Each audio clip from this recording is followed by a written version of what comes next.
இன்றைக்கி hello foodies தமிழில் baby potato fry எப்படி செய்கிறதுன்னு பார்க்கலாம். வாங்க இப்போது வீடியோக்குள்ளே போகலாம்.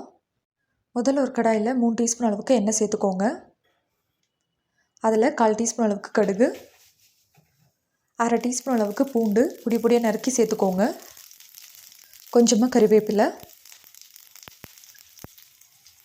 இப்போது கேஸ் ஸ்டவ்வை ஒரு தடவை ஆஃப் பண்ணிவிடுங்க.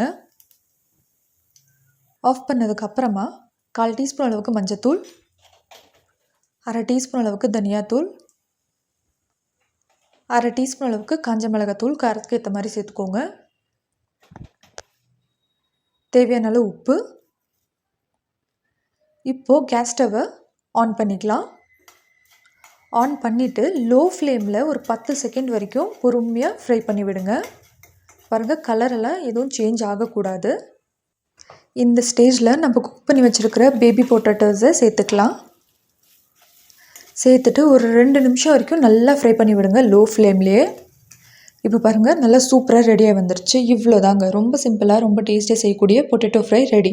இதை ட்ரை பண்ணி பார்த்துட்டு எப்படி இருந்ததுன்னு சொல்லுங்கள். மறக்காமல் நம்ம சேனலை சப்ஸ்கிரைப் பண்ணிவிடுங்க.